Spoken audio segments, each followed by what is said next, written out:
Welcome everybody to Hacker Valley Blue, where we get the industry's best and brightest cyber defenders to share their experiences and tips on how you can better defend your assets and networks.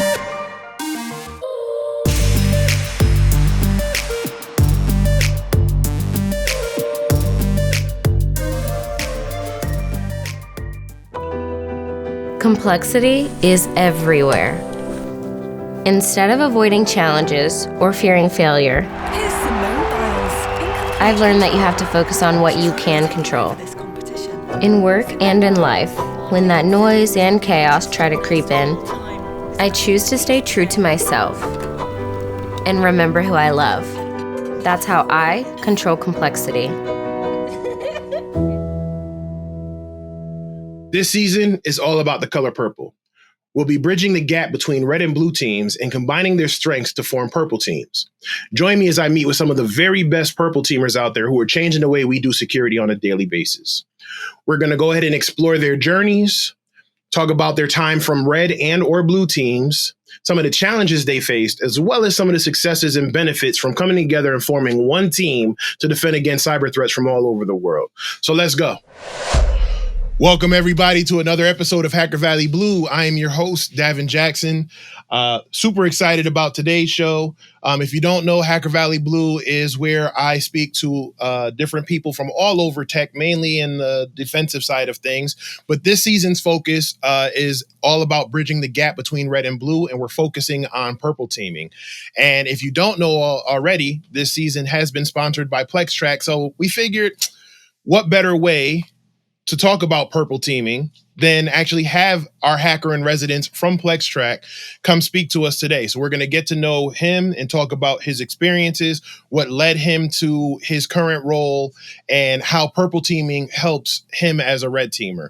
So ladies and gentlemen, everybody watching, please welcome my guest, Nick Popovich. Nick, how you doing? Hey, Davin, thanks for having me. I'm doing well. Appreciate the opportunity. Thank you for taking time. I know you're probably busy out here these days. So again, super excited to have you on the show. But for those who aren't familiar with you, go ahead and give your brief introduction.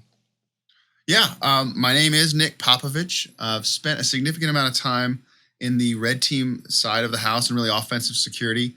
Started my career in the Signal Corps in the Army, kind of general IT. Moved into security. Kind of like a security analyst in the government and private sector. And then I spent about 13 years as a consultative pen tester.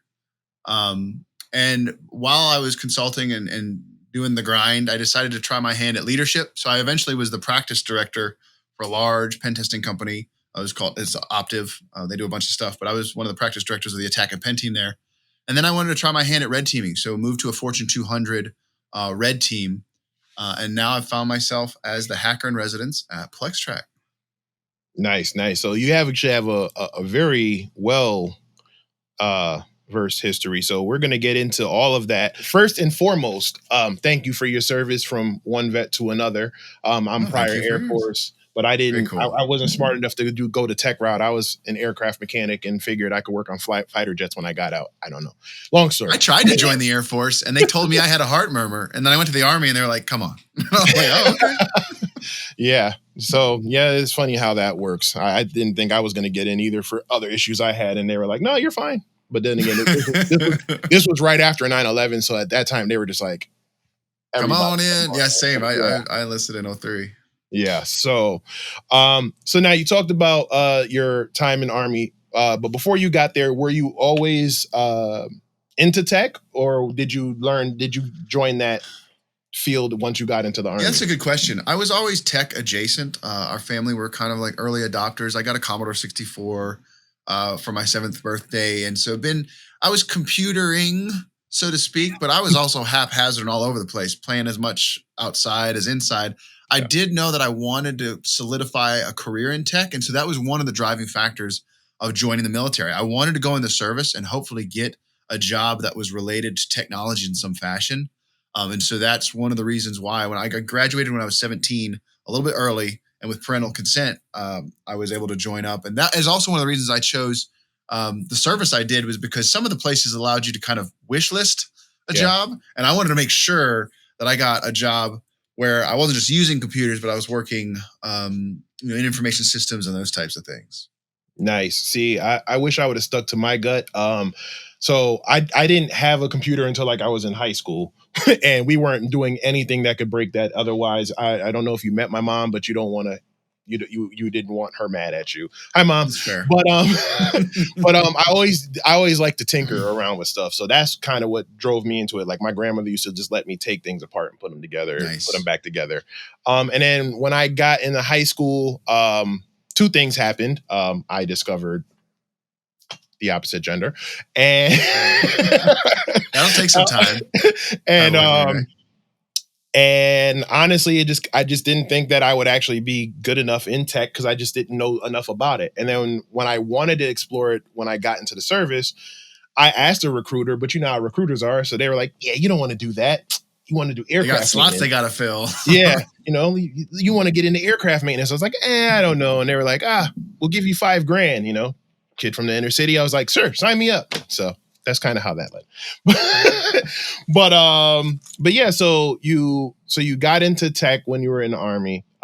You got out, you started moving around, and you landed into you said a cybersecurity analyst role. Yeah, I spent some time in the DoD and private sector. My time in the DoD actually took me from systems analyst and system and server operator and kind of just general, help desk and system administrator, server administrator. Because of the 8570, I had to get my CSSP. Yeah. And so I went and got my CSSP. I got my Security Plus and A Plus and a whole bunch of other things because the job was like, hey, if you don't get this 6 months, you're canned, because I was a contractor.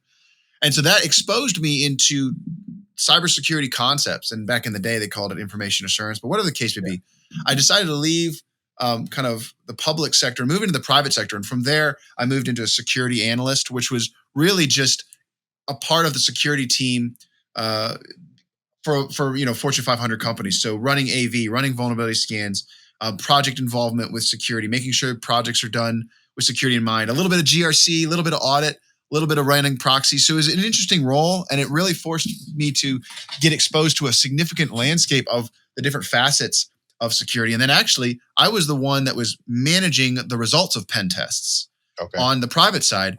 And I was like, man, it would be really cool if I could do that pen testing. And that was, I met and befriended one of the pen testers there. And that was my introduction to pen testing from kind of being a security analyst, was being the one that had to fix it all and report on remediation status. Like, man, it'd be kind of cool to do this on the other side. Yeah. So now what was that transition like? Because a lot of people do start from some type of, IT sysadmin type thing, and then they jump into their specialty, whether it's pen testing or SOC analyst or whatever. For me, like I said, I worked in the school system, and we just kept getting hit with ransomware and stuff like that. So that just kind of led me down the rabbit hole of, well, how does this keep happening? So, I started getting in depth about phishing and vulnerability assessments. And then I discovered pen testing, and it was just like a light bulb hit, and it was just like, I'm off to the races. But I think for you, that's actually an interesting thing to basically look at the reports. And if it's a well-written report, and we're all about good documentation here, you actually see how the attacks are working. They're explaining to you how the vulnerabilities work. And then from there, you're like, man, I'd love to basically try that. So what was that? Fascinating. What was that transition like for you? And it was fascinating. When I got the reports, I was trying to recreate them. And these reports were detailed enough where it had all the steps and the commands. And if I didn't understand something, I was like, all right, I want to learn about this. And so taking the pen test reports, my day job was going and fixing, and then I needed to validate that they were fixed. And so I was learning the tools and techniques very tangentially, because I spent probably 6 to 7 years of my initial career between the military and public and private sector working just as an IT generalist, help desk, server admin, some networking, and going down that route. And so then being exposed to using Linux quite a bit, and command line tools and the powers of PowerShell and the power of Python, and starting to understand, okay, the difference between, why does it matter that you can get cross-site scripting, and learning why it matters, and then learning how to make it happen. I think the first time I tried, it took me like 3 solid days to get the alert box 1 to pop up that was in the pen test report. And when it did, it was such a rush. And then I understood it too. I was like, wow, I've read about SQL injection. I've read about these kind of, in my mind, they were esoteric. They were things that you just read about, but it didn't solidify in my mind what these vulnerabilities and exploits were until the report that I was getting. And I actually got really lucky. The transition was the author of NICTO was one of my first pen testing bosses. So he was one of the working for the company that's doing the pen testing. We actually live locally. And I was like, hey, Chris, I went and I started studying for the OSCP. And it was that was a game changer for me personally. Yep. That took me from being exposed to Linux to you being an everyday Linux user. Yep. It took me from theory into practical. So in 2009, I took the OSCP. After I did that, I went and said, hey, listen, Chris, I've been a consumer of your service for a while. I got my OSCP. Will you take a chance on me? And because I'd spent a lot of time trying to re-engineer some of the exploits that they had done in their reports, and they just took a chance on me. And I got the opportunity to work it's not called Sonera anymore, but it's a pen testing company called Sonera. They've been acquired like 15 times now. They're a different company.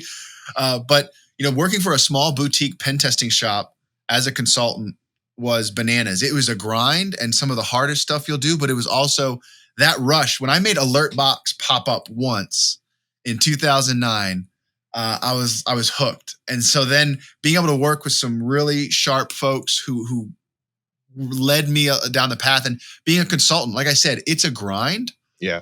But it also it's a crucible that you can be refined in and get exposed to web app hacking, infrastructure pen testing, cloud stuff, API.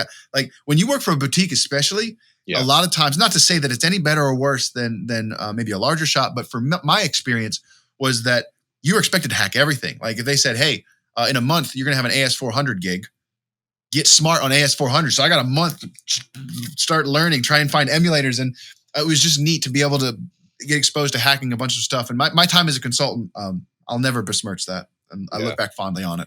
I think as a consultant, so I've worked at a few consultancies, and you have some who are unfortunately like what we call the pen test puppy mills, where it's literally just like push week button. after week. Yeah, week after week, pen test after pen test. They don't really care about the results. They just want to get the client doesn't even care about the results. They just want the piece of paper that says they're compliant. Right. Even though they scoped whatever, that's another story for right. We can get in. We can do a whole episode on scoping woes and nonsense, right? And then to your point, you actually have some where they really want you to, they want you to succeed. They want you to. They want you to pop that shell. And there's me, like I started later on. Like I didn't get into pen testing until 2015, 2016. Good time to do it. Yeah, so I started pretty much in tech a couple years after you got into cybersecurity. So, but still, to your point, seeing it on a piece of paper or seeing it in a book and going, how did they do that? Yeah. And then the first time you see that shell pop up on your screen, it's literally everything. It is literally everything. And I think the only thing that's better than popping the shell is when you're on a Linux box and you pop a Windows shell. And it's just like, I have... That'd be my exec. I have broken the space-time continuum. I'm in a different universe now. That I think that's like, to me, there's no greater feeling than Well, I've been super blessed too with my experience, because my first pen testing shop was this raw boutique with just a few folks, and we were doing everything. And then I got the opportunity to join a ginormous pen testing shop with a huge company. Yeah, but they had that feel. It was just at a bit bigger scale, and so I've gotten the opportunity to work at the time it was one of the largest pen testing shops in North America. Right. And moved into being a practice director there. But even that, I spent a couple years as a consultant. And at first, people were like, oh, you're going into a big monolithic company. It's going to be just a pen test puppy mill. And there are those for sure. But what I've experienced is there are shops that are still focused on executing excellence. And the value there was, now I had 50 men and women who were sharper than me, honing my skills, and being a part of a large team with a large practice with a large budget also had its values. So I've gotten lucky to see both sides of the coin, being that raw boutique with 6 folks and you're the entire pen testing practice. And I've been in a pen testing practice with dozens upon dozens of teams or team members supporting you. And, iron sharpens iron. Being the low man on the totem pole and being able to work your way up based on what other folks are doing and standing on their shoulders of greatness has been I always tell people, and people looked at me weird when I used to say, I'm like, I don't feel comfortable if I'm the smartest person in the room. Yeah, being the smartest person in the room, you can't grow. Right. I walk in. It's almost like the Michael Jordan Last Dance documentary where he found something to take personally, which elevated his game.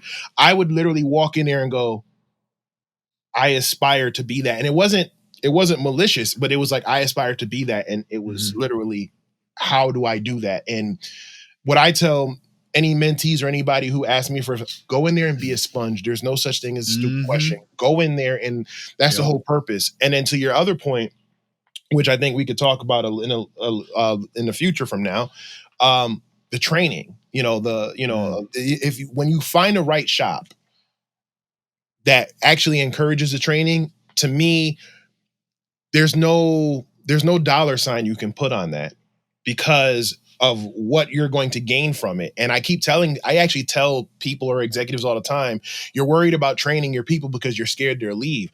They will leave. What happens when you train them and they'll stay? And then what happens, because it boosts their morale and it gives them that loyalty saying, no, they invested in me, so I'm going to stick it out. Now you might have some people who leave, but keep it up and keep training the people. And you're going to have a team of kick-ass pen testers or SOC analysts or whatever who are going to elevate you. So then even when they do leave, you can bring in someone else and elevate them.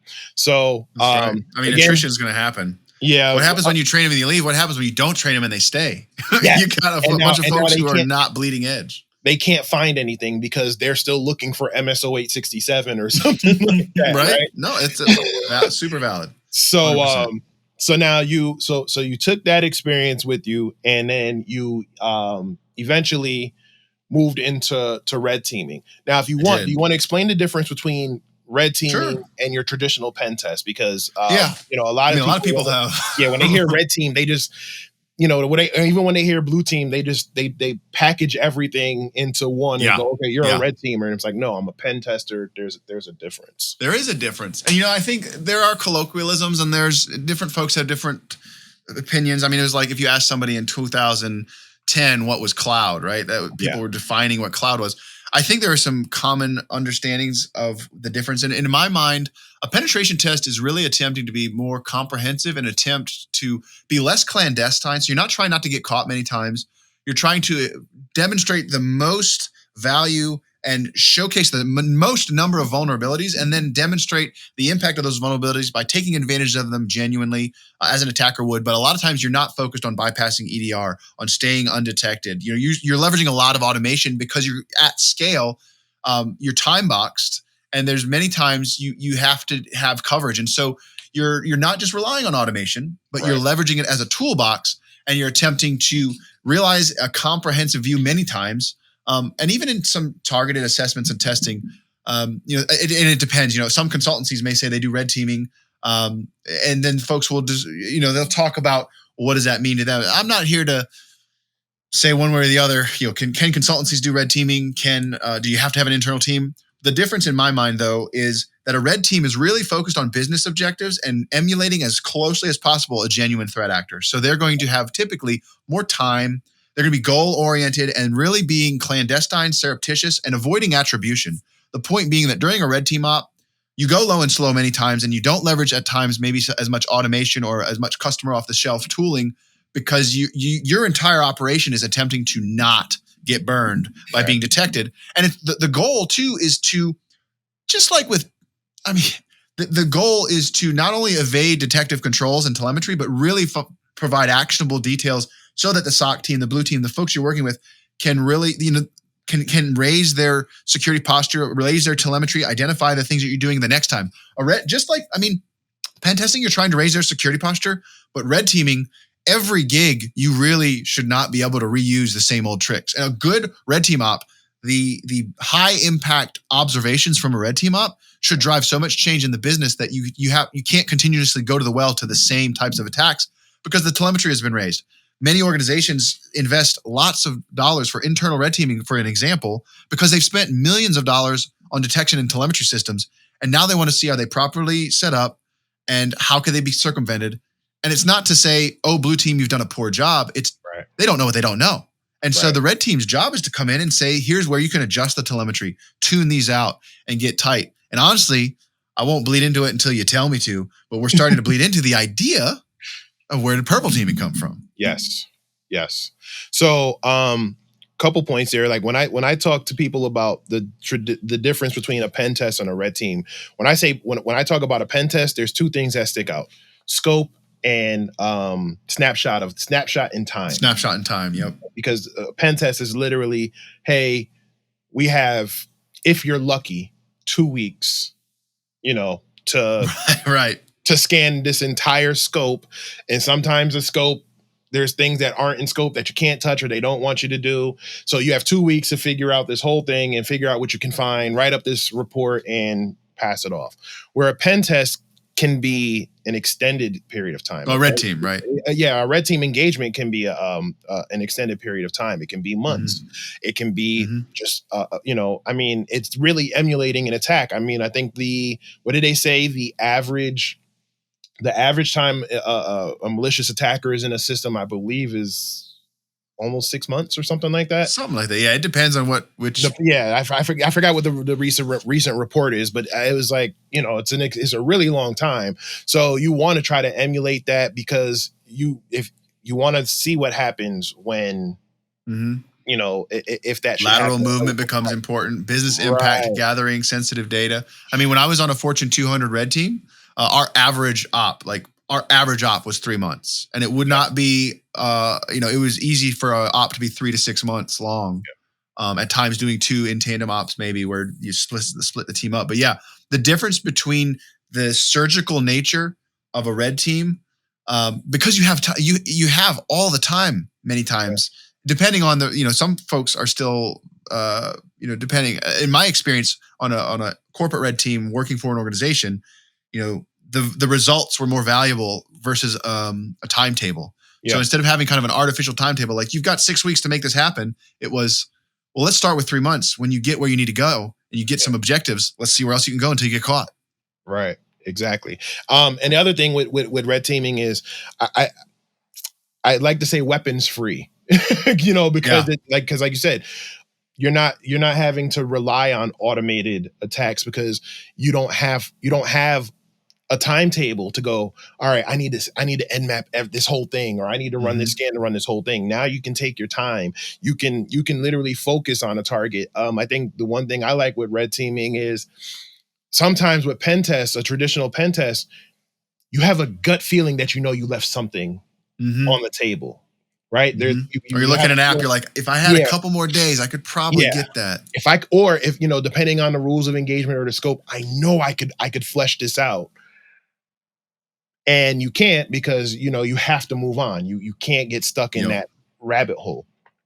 But with a red team, that gives you the time. And I also think that, like you said before with the training about sharpening iron, I think everybody should experience that, even if they're not super experienced at it, because it gives them that time to actually do the research. And I feel like that would give them the real experience of being in a real cybersecurity type role, because a lot of people just see the glitz and glamour and the TV shows and stuff and think, I'm in, right? I'm in. Yeah. So don't get me wrong. Loved Mr. Robot, but heck yeah. Yeah. So now that was one of the more realistic ones for me. Yeah, absolutely. So now you talked about, when you do your engagements, it's not about making the blue team look bad. So my follow-up question is, what were those experiences like? Because I know you walk into some shops and you meet with their blue team or you meet with their security team and they're already basically giving you the evil eye. Yeah, stink eye.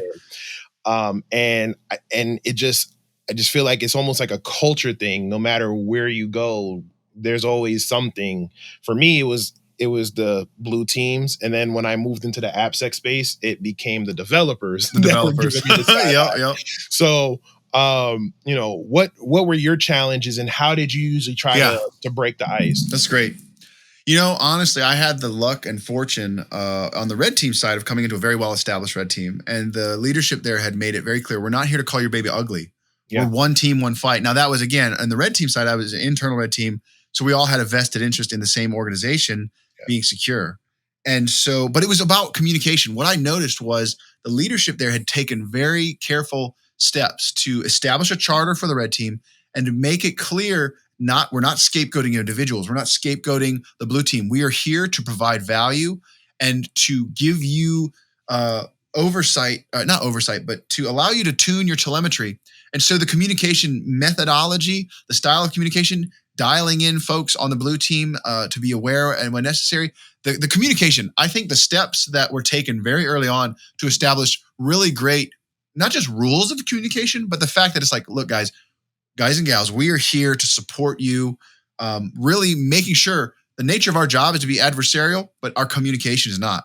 And even the consultant side, I think, I think as a consultant coming in, many people may have this interpretation that you're just there to say they've done a bad job. Yeah. You're just there to kick them in the shins, call their network ugly, look at all these holes. And I think establishing trust as early as you can on kickoff calls in relationships and saying, listen, we are here to help. We're on the same team. Yeah. We're here to provide you with attacker perspective so that you can then take it from, well, this is how we think it's configured to now I can show you, well, this is how we can bypass those configurations.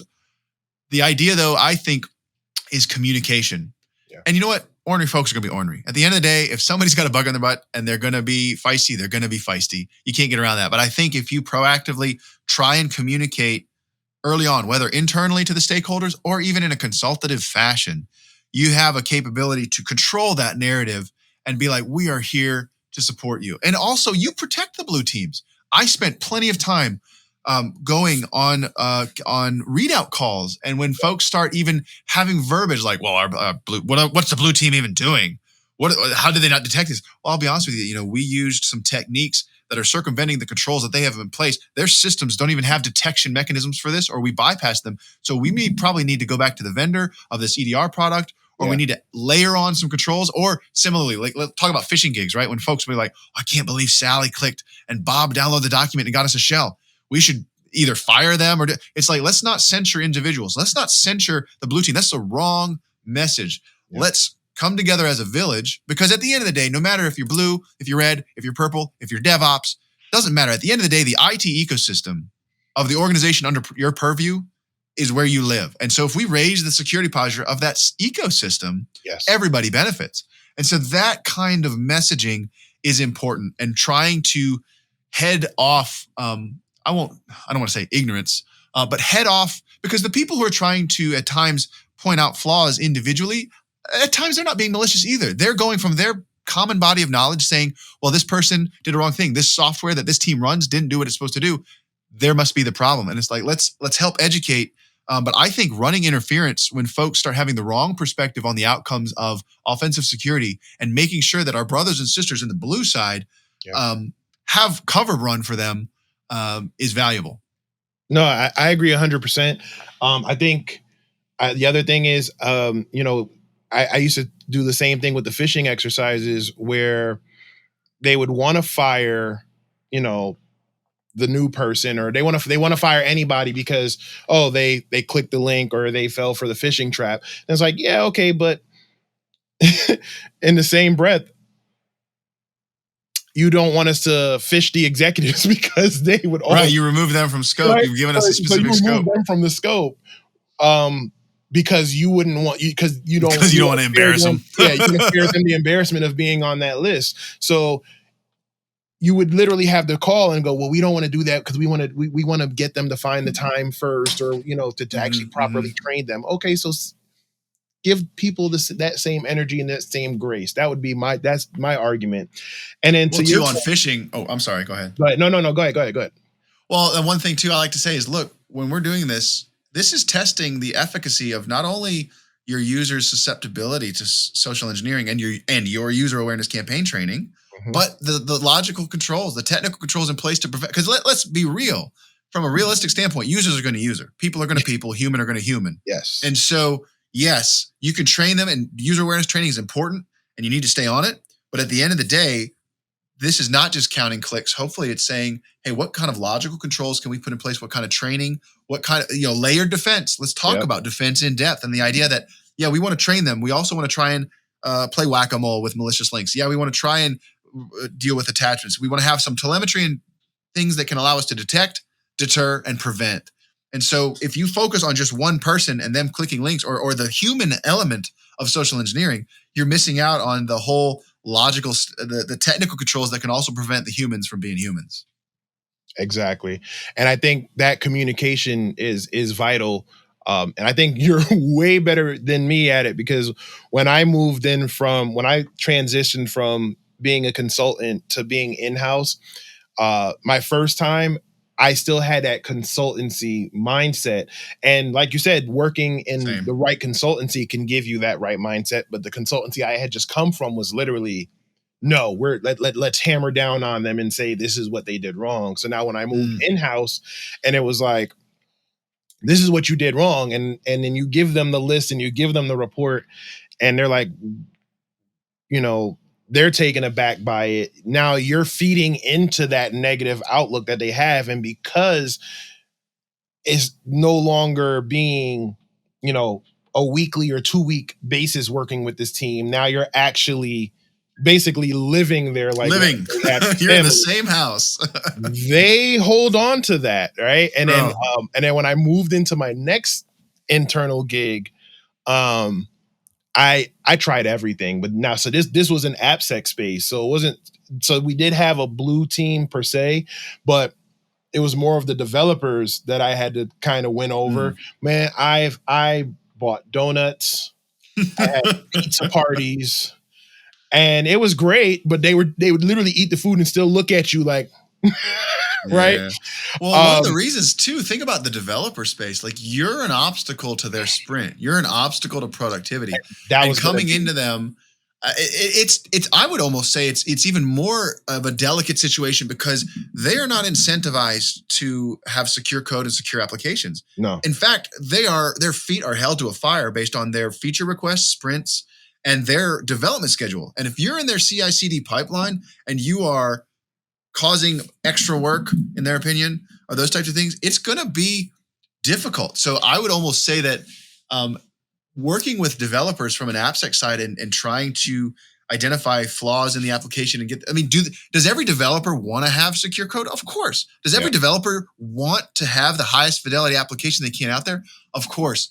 But finding that sweet balance of making sure you're giving the right coverage and you're finding the appropriate flaws and having a mechanism to communicate those, while at the same time not being viewed as a roadblock or additional work to an already overdeveloped team. That's a tough dance to dance, my man. Yeah. And for me, what clicked for me was when I first moved into the AppSec space, and I wanted to understand. So I actually moved my seat to where the developers sat for like almost a month, and watch them do a whole sprint and, work through that sprint. So it was like, okay, it gave me a better understanding. So now I can go, okay, look, so I know here's the things, here's all the vulnerabilities that we have, but technically you're supposed to have 10% of your sprint dedicated to security time.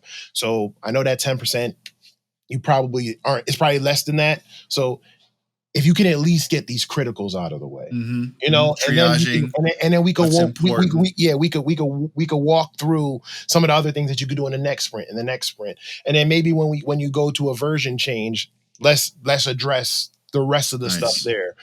Trying to do that, and then to your point, advocating for them, right? Like I've literally walked into VP's offices and say, look, there's no way I can get them to do what I need them to do from a security standpoint, which you would also want them to do from, the application standpoint, and they finish their stuff. They're going to need more resources. So, that's wise. But that was, for me, that was an eye opener. Like I said, it worked. It worked until it didn't, because of course, now the next time the pen test came in, and it was like, here it is again. Now they're looking at you like, So for me, that was one of the things that I faced as far as being an internal security person. So now, what was your transition like from going from that consultancy to that internal space and then having to deal with the internal blue team or whatever it was? And what did you face any type of challenges?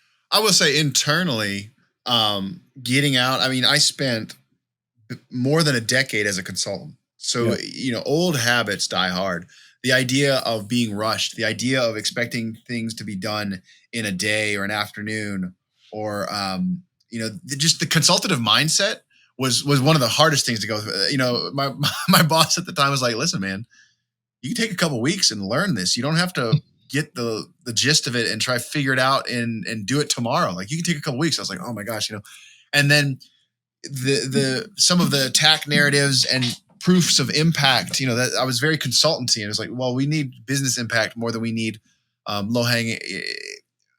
The consultant mindset is a valuable one, and it's a crucible, and you learn some good stuff. But when you move internally and especially into a red team, shaking some of those habits was tough for me. Like I said, luckily I came in, I didn't build any red team. I came to a very well-established one, and I got the opportunity to reap the benefit of, 4 or 5 years of them establishing relationships. And what I call it is they invested in social capital, not like being friendly. I mean, they were friendly and whatnot, but they invested before even logically setting up the technical way at work. They established relationships with all the stakeholders, with all of the business units. They established the charter for the red team too. That was a very important part. This is what the red team does. Right. And what that allowed you to do is double down on that, but it also allows you to say, and this is what it doesn't do. Yes. So that you don't turn into a watered down red team. You don't turn into Pentest plus.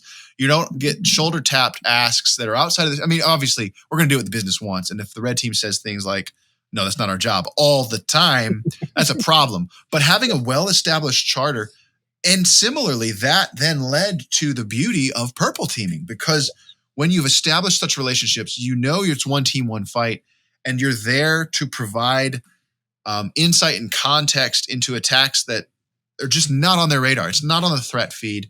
That derives value for everybody involved. And so, some of the communication heartaches, I didn't have to be a part of that, but I can understand and seeing, working with developers, and that I did get to see firsthand, understanding that AppSec space and working with developers is an important piece. And you have to not just speak their language, but you have to empathize. You have to be there and say, look, when I make these recommendations, let's understand what we know about the business, understand what we know about their staffing, their capabilities, and let's make these attainable. Let's not just put some cookie cutter boilerplate recommendations from the internet. Let's talk about this. Let's come up with our recommendations. And also, when we're working with them, what recommendations do they have? Can they think of? Can they help? And we can marry these two together. At the end of the day, there is oversight. There's GRC groups. They're going to hold them to the findings, and we can't avoid that. But what we can do is let them know that we're on the same team. We're not trying to just flex our muscles and stop your application or your sprints from being efficient, or your operations, those types of things. For me, that was the experience going from consultant to red teaming, and specifically internal. Yeah. And I guess you could also say that's probably the moment that I guess purple teaming clicked, because you touched on it just there.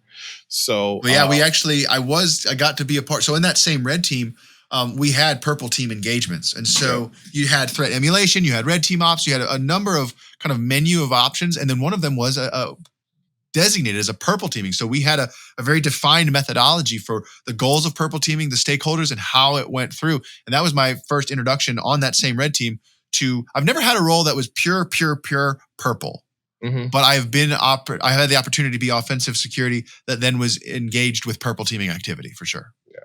So, you're an anomaly, because, you walked into where it was almost welcomed, or it led into it naturally.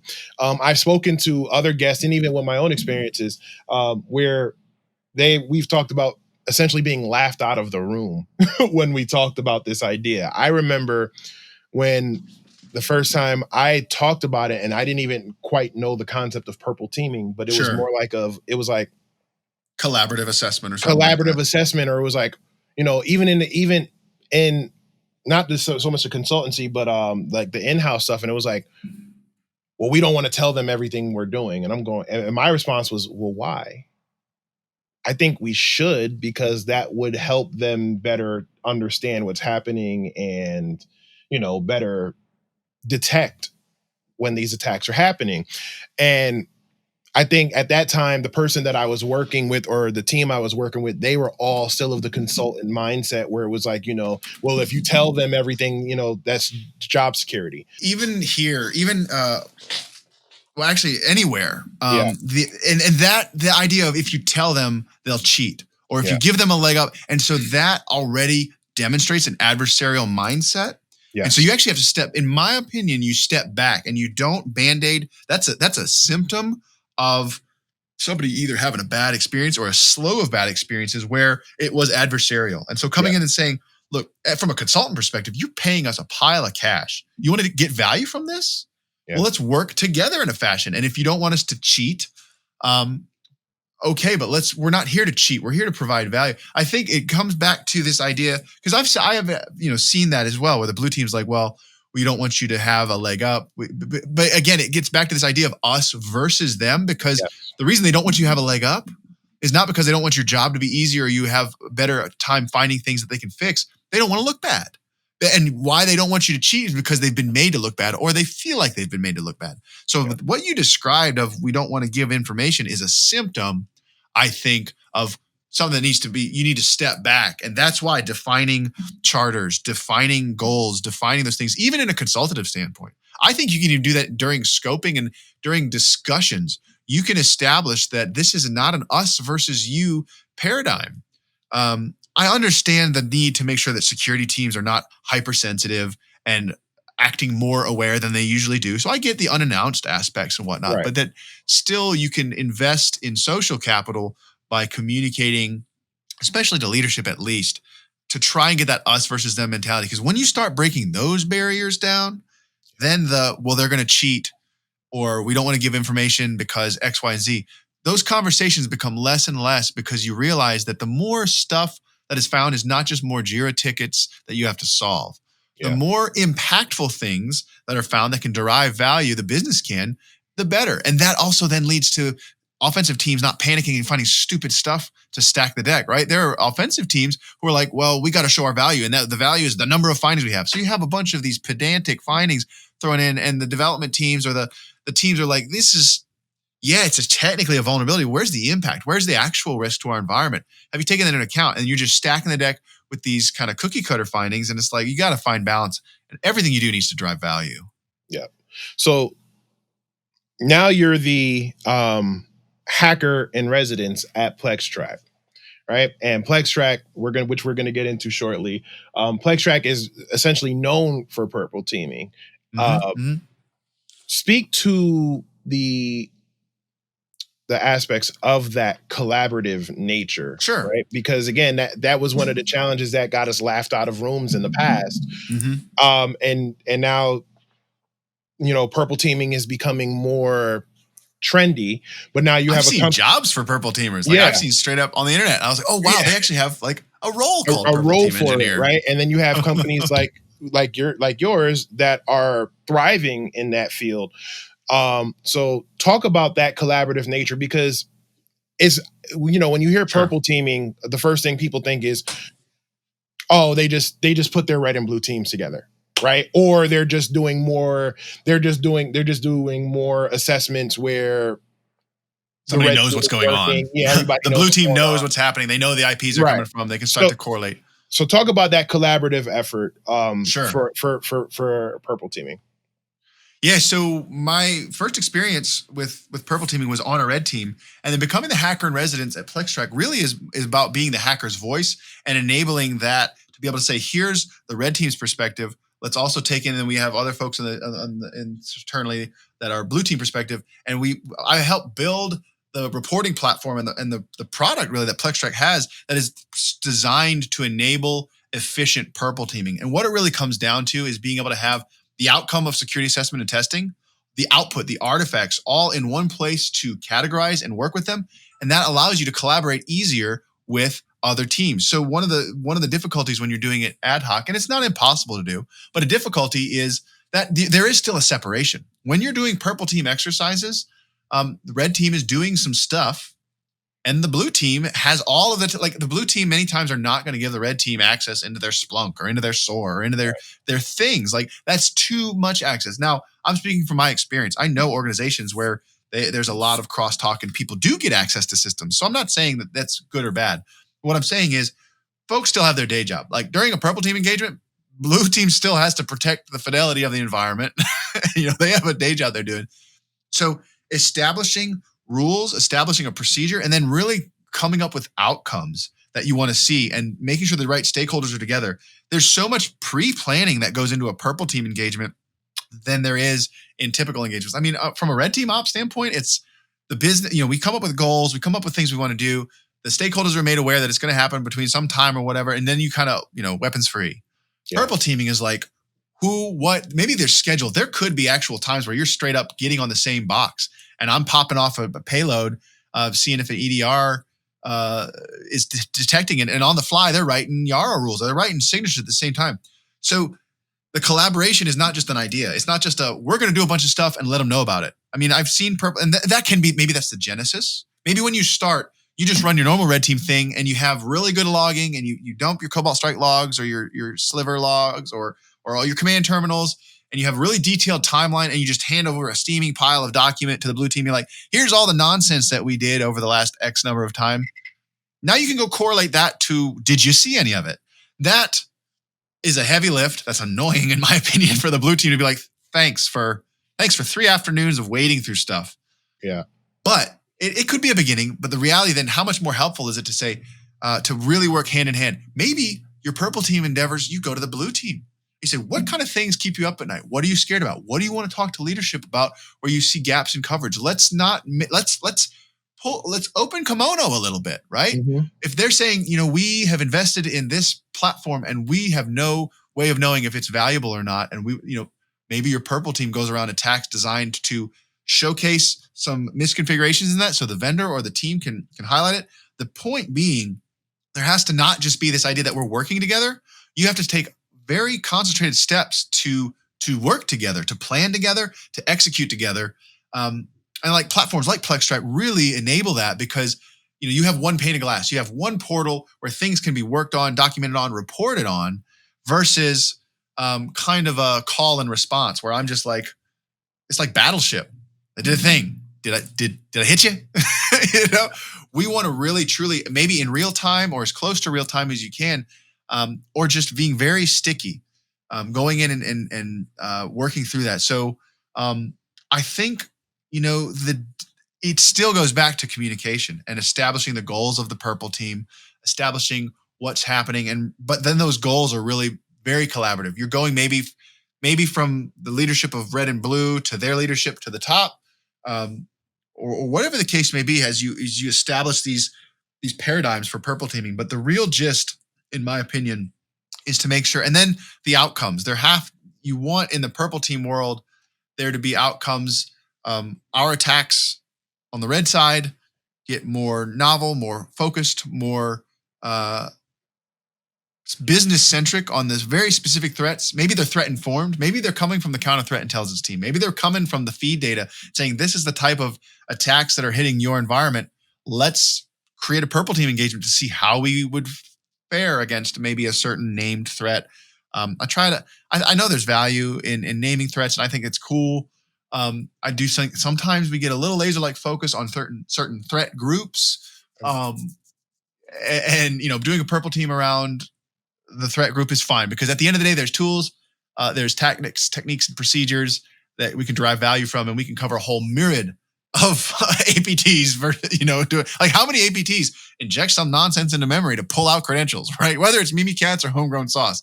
Right. So there's value there. But that's my thought on the collaborative sense. Is it really the DNA of a purple team? And that's why is that of just pure. It's not just overly blue with a little bit of red. It's not the red team dominating it and the blue team gets to come along for the ride. And our IPs. That's a purple team. They know our IPs. They know when we're doing the gig. Purple team done. No. I think that's why some teams are actually trying to build pure play purple teams where you come in and you are not on the red team. You're not on the blue team. You are on the purple team with a background in blue, maybe a background in red or a background in both. But I see value in both. But the DNA of purple teaming is mixed together. That's, color mix, blue and red mixed together in the purple team. And that's really what it has to be about. If you're overly red, you're going to have a rogue team. And if you're overly blue, you're going to have, I don't know, what's another shade of blue? I can't think. Oh, not a rogue. I was thinking rouge. I always misspell the word rogue with rouge. You'll have a rouge team instead of a purple team. And then blue, you'll have I don't know, another shade of blue. You'll have a royal blue team instead of a blue. Yeah. You get the point. Right. It's got to be a good mix. So I guess that will bring us right into the sponsor for this episode and this season, which is PlexTrac. So again, the best pen testing begins and ends with PlexTrac, the proactive cybersecurity reporting and collaboration platform, bringing red and blue teams together for better collaboration and communication. PlexTrac empowers teams to communicate findings between red and blue teams electronically for rapid remediation, centralize remediation efforts, and automate ticket generation for faster, more efficient workflows, facilitate tabletop exercises, purple teaming engagements, breach and attack simulations, and more. A better security posture begins and ends with PlexTrac. So claim your free month of PlexTrac and get a copy of our Blue Team content bundle at plextrac.com/HackerValley. Again, that's plextrac.com/HackerValley. So Nick, I'm not going to ask you how PlexTrac works with, your day-to-day function, since your day-to-day function is working on PlexTrac. But maybe you could speak to some of your experiences just, again, from that red team and from those challenges with collaboration that you just spoke about, and incorporating it into this application that other companies can now utilize to build up those new red teams, those new purple teams that you talked about. I've gotten a unique experience before being involved as a hacker in residence. I got the chance to use PlexTrac as a consultative pen tester, and I got the chance to use it as a red teamer as well.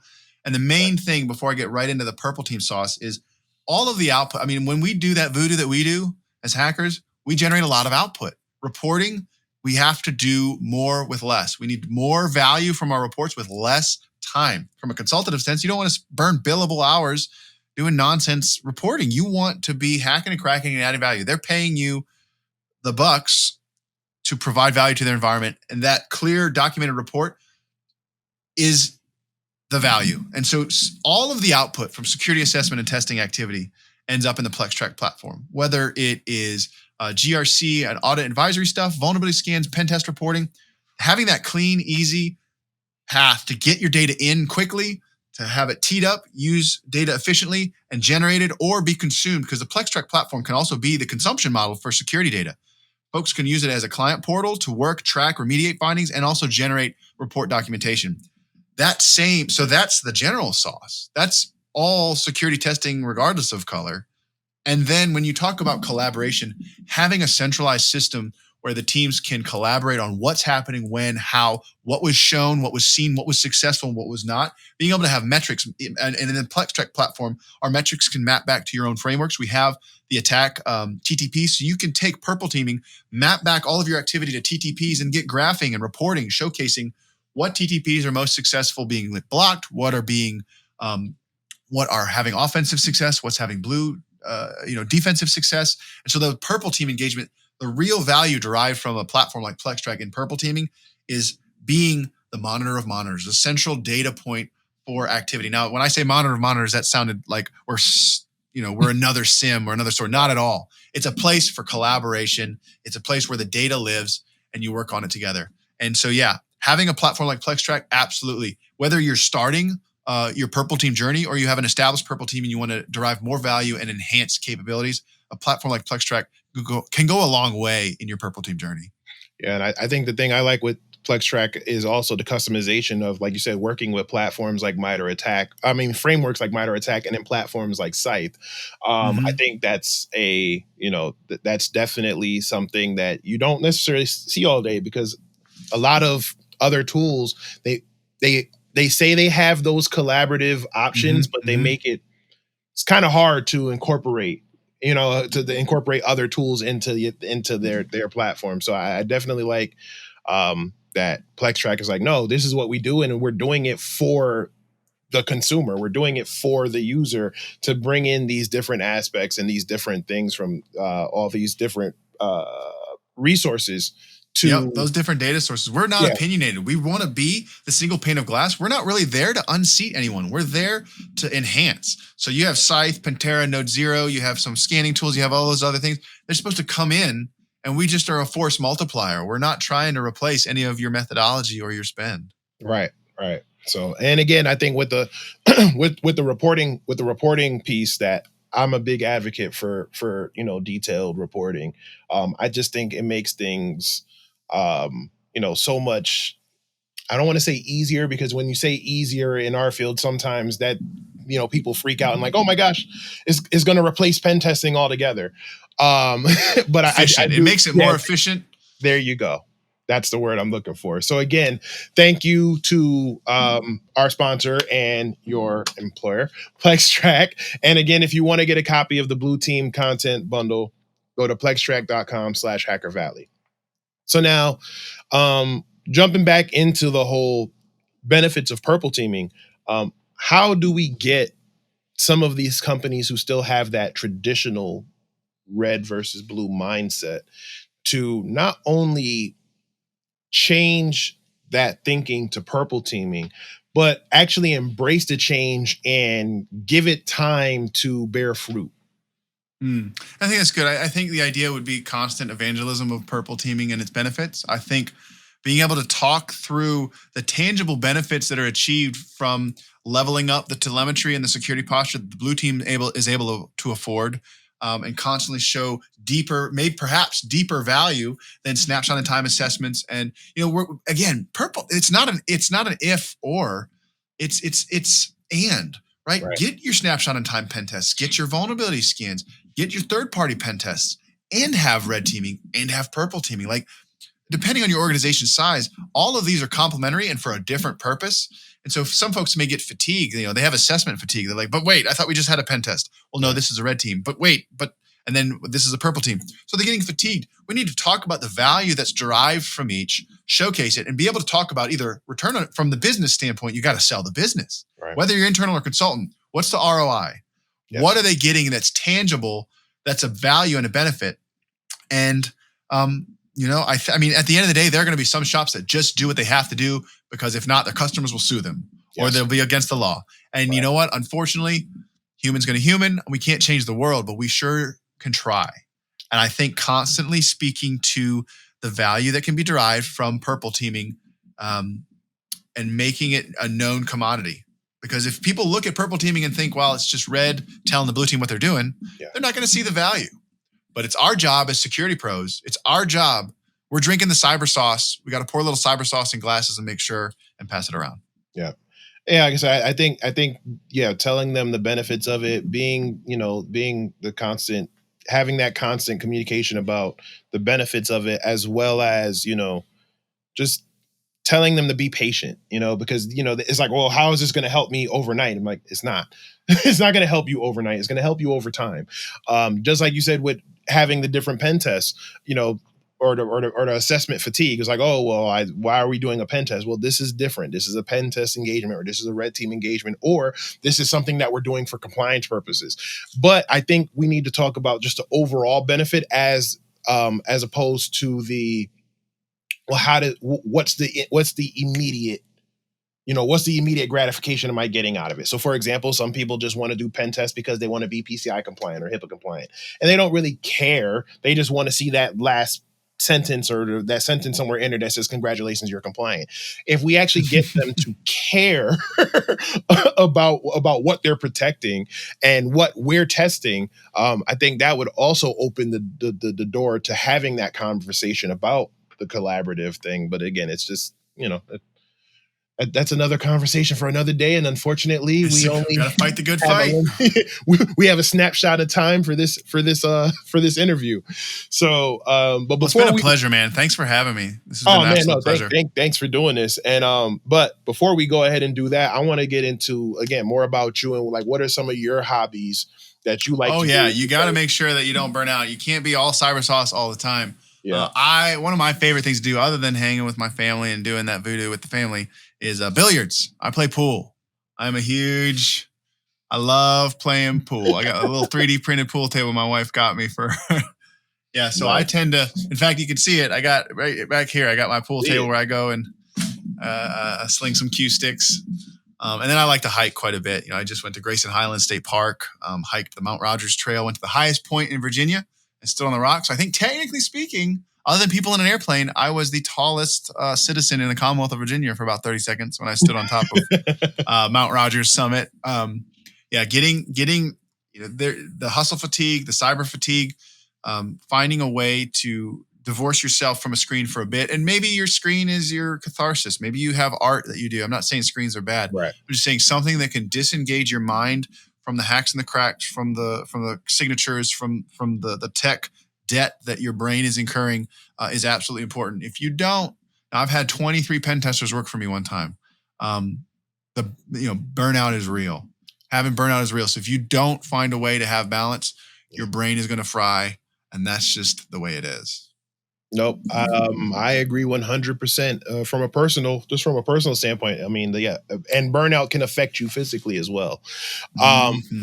I'm learning that the hard way. Like I'm trying to almost reteach myself how to get away from, the books and the blogs and, because for so long we work on perfecting our craft or honing our craft and, maximizing our value to our companies as well as our salaries or whatever the case may be, that you get it. It's almost like an addiction, You don't want to get left behind. You feel like if I'm not filling every second with something new, right, I'm going to get left behind, because this field, you have to be bleeding edge. I like to tell people that eventually I feel like if you can reach this point where you reach technology zen, I've probably said this way too much, people are going to roll their eyes, but I call it technology zen. The idea, and I hit this after about 5 years of being a consultant, maybe 3, I don't remember. But you come to a point where you can't know everything. There's always going to be people who are sharper than you, who do cooler tools than you. You can't gauge your success off of others' talents. What you can do is you can gauge your success off of other people's success. So the people that you mentor succeeding, you can fill your tanks by others succeeding. Yes. But also don't compare your skill set with others, and realize that at the end of the day, it's all the same. It's all a system. It's all a database. It's all a configuration file. It's all a variable. Like every language, every system, they have their nuances. They're syntactically different. The operating systems are architecturally different. But at the end of the day, you reach the idea that, all right, I've been hacking on systems for a long time. It's all a registry entry. It's all a config file. It's all the same. I just need a little bit of time to figure out the nuances of it. And once you reach Zen, I feel like you could stop stressing out so much about not knowing everything about every trendy new framework and system. Yeah, I think that imposter syndrome does play a big role. Imposter syndrome is huge. Yeah, definitely. So again, well, I guess that we went into from your hobbies to, and I guess that was a great piece of advice, which was going to be my next question. So, any final words or final thoughts before we wrap up? Hack the planet. Oh man. So this has been fun. Nick, man, I appreciate you doing this. Thank you for joining. Thank you for sharing your experiences and your story. Again, thank you for your service and everything that you have done. And again, thank you to PlexTrac for not only sponsoring the show, but having you come on and speak to it. It's been a pleasure having you, man. So take it easy, Devin. Like I said, anytime you want to come back and chat it up, I'm sure there's a couple things we could probably get on our soapboxes on, but like I said, we'll save that for another day. So Ron, Chris, make sure we talk about season 3. I love it. Ladies and gentlemen, everybody watching, this has been another episode of Hacker Valley Blue. I have been your host, Davin Jackson, and this has been my guest, Nick Popovich. Nick, if you have any social medias or anything you want to tell the people how to find you, you can find me on Twitter, Pipefish with an underscore. I can't get the person without the underscore. Pipe, like PIPEFISH with an underscore. That's me on Twitter. Hit me up. Otherwise, I'm on LinkedIn and I'm probably reading your emails. No, I'm just kidding. That's not true. So until next time, everybody, stay safe and we'll check you out. Remember, to check out the previous episodes, check out the other shows we have with the Hacker Valley family. And if you haven't joined our Discord yet, go ahead and join the Discord server. We have a whole bunch of different conversations from, talking about the shows, talking tech, talking general, gaming, just whatever. It's a great community, and I totally recommend everybody going to check it out. And I'm not just saying it because I'm there. So, but until next time, everybody stay safe, and I will see you on the next episode.